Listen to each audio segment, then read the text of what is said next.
Hi friends, आप देख रहे हैं फिल्मी खिचड़ी। मैं हूं रूना आशीष और बहुत दिनों बाद आ रही हूँ। गला खराब था, सर्दी खांसी हो रही थी, टेम्परेचर था। मतलब अब तो यह हालत है कि गोलियां खा खा के ना गोलियां भी बोर हो गई है मेरे से कि अरे कितना खाओगी, ठीक हो जाओ। तो मैंने कहा यार अब कुछ भी हो जाए, इस सोमवार के साथ हफ्ता शुरू करना है। बहुत हो गया यार बीमार पड़ना, मैं बोर हो गई हूँ।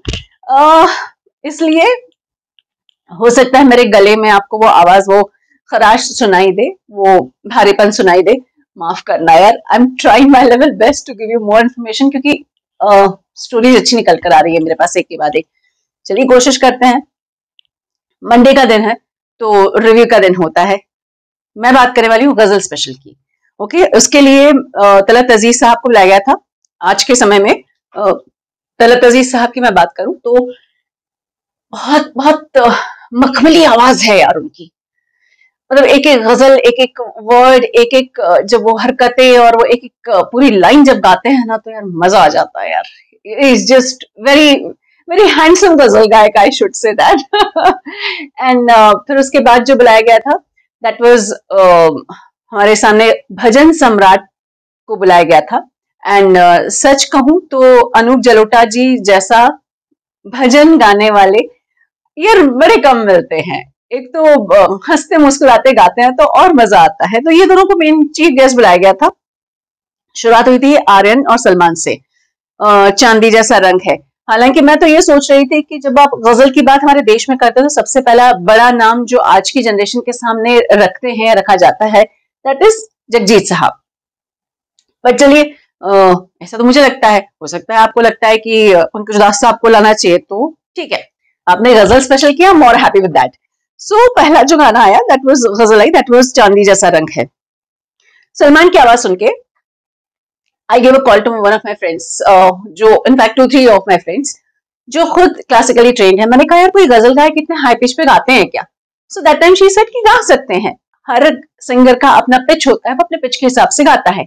लेकिन जनरली गजल जो है वो लो पिच पे गाई जाती है, क्योंकि ये दरबारी स्टाइल ऑफ म्यूजिक होता है। ये एक महफिल काइंड ऑफ म्यूजिक होता है। तो वो जनरली प्यार, इश्क, मोहब्बत की बातें होती हैं या टूटे दिल की बात होती है, तो वो अपने अपने में गाया जाता है। लो पिच पे सूदिंग लगे ऐसा गाया जाता है। बट ठीक है, सलमान का अपना स्टाइल है। He started with a very high note, then he later on came back on lower note, then again on high note. उसके बाद शुभ और अरुणिता आए और फिर मेरे कानों को ठंडक मिल गई। फिर उन्होंने जगजीत साहब का गाना गाया, गजल गाई, तुमको देखा तो ये ख्याल आया।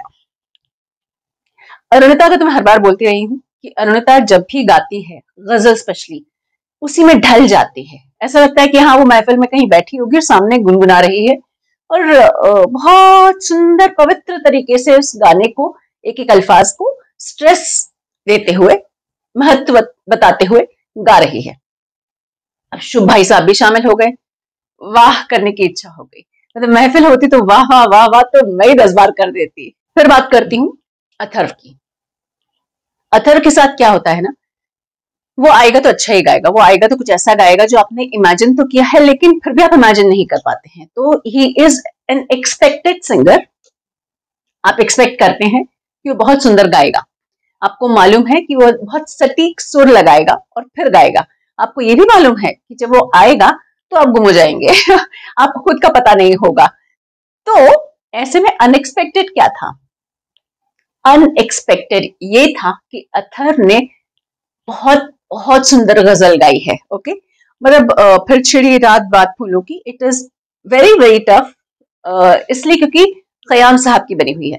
खयाम साहब की रचनाओं को गाना बहुत डिफिकल्ट रचनाएं बनाते थे वो, हर किसी के बस का नहीं होता था। तो अथर ने जब गाया तो वो इतना परफेक्शन लेके आता है ना लड़का। फिर ऊपर से गिटार, आए हाय गिटार का भी क्या यूज किया है। एंड तलत साहब और अथर को एक साथ सुनना कानों के लिए पार्टी थी। फिर बात करते हैं देवरश्रिया और दानिश की। ओके, पहले मैं दानिश की बात करती हूँ। दानिश ने जो गाया जिए तो जिए कैसे। दानिश का गला कैसा है ना, हॉर्स पावर का इंजन लगा के गाना गाता है। जहां सुर जितने हाई पिच पे फेंकना है वो उतने में फेंक देता है और गा के आ जाता है। लेकिन यहाँ जिए तो जिए कैसे वाली गजल जो है उसने बहुत लो पिच पे गाई और बहुत कानों को सुकून दे रही थी। I thoroughly enjoyed. Danish, you prove कि क्यों इंडियन आइडल 12 के सारे ही बच्चे लोगों के दिलों में, ज़हन में अभी भी बसे हुए हैं। क्यों तुम्हारे कोई पुराने गाने गा लिए जाते हैं तो तुम्हारी याद जरूर आती है। ओके, तो जैसे चिट्ठी दर्द पे आस वाली है, देवनश्रेया की बात करते हैं। जो देवनश्रेया है साउथ की है, गजल हमेशा हिंदुस्तानी यानी नॉर्थ इंडियन स्टाइल से ज्यादा प्रभावित रही है। ये लड़की साउथ की, लेकिन उतनी परफेक्शन से नॉर्थ इंडिया का संगीत की एक विधा गा रही है। इसी बात पे दिल खुश कर देती है। टू गुड यार, दानिश देवनश्रेया, टू गुड। फिर बात आती है खुशी की। ऐसी लागी लगन, हाँ, एक्सपेक्टेशंस तो थी कि वो गजल सुनाएगी, लेकिन भजन सुनाया। जो गाती हो इतना खुशी से स्वर निकलते हैं तुम्हारे कि मजा आ जाता है। उफ, ये लड़की भी ना, हाय अल्लाह ऐसा बोलने की इच्छा हो रही थी मेरी। नेक्स्ट जो आता है वो आविर्भव और पीहू आते हैं। चिट्ठी आई है। आई थिंक ये लड़का ना, ये कहाँ से निकला है, मतलब ये क्या लड़का है यार, ये क्या मतलब क्या क्या खा के गाता है, मतलब रियली इतना सुंदर गाता है। एक तो दोनों के लिबास बड़े अच्छे थे यार, दोनों एकदम क्यूट से गजल सम्राट और क्वीन ऑफ गजल, ऐसा जो बोला जा रहा था ना, वो सुन के बहुत अच्छा लग रहा था। तो दोनों बहुत सुंदर प्यारे से डॉल्स लगते हैं, छोटा भीम छुटकी। और क्या गाते हैं यार दोनों, उफ उफ, क्या बच्चे हैं यार ये।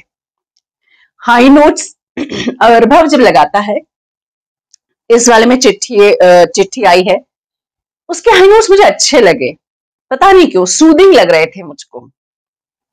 एंड देन डेफिनेटली आविर्भव जिस तरीके से गा रहा था ना, आपको रोना आ जाता है। इतना सा बच्चा, इतने सारे इमोशंस और इतने बड़े बड़े लोगों को रुलाने में माहिर। टू गुड यार। क्षितिज साइली का दिखाना भी नहीं आता। मैं ये गजल एक्सपेक्ट नहीं कर रही थी, पर मुझे अच्छी इसलिए लगी क्योंकि अनएक्सपेक्टेड गजल थी और वो मुझे सुनना मिल गई।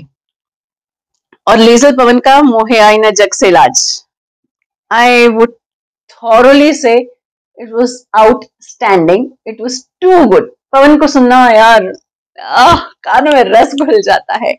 मुझे मालूम है मेरे बोलने की स्पीड थोड़ी सी कम हुई है इस बार, तो जरा मुझे माफ कीजिएगा। आई एम ट्राइंग कि मेरा गला जल्द से जल्द ठीक हो जाए, क्योंकि और बहुत सारी स्टोरीज आपके लिए लाकर देनी है मुझको। इंतजार कीजिएगा अगले पार्ट्स के भी। जय हिंद।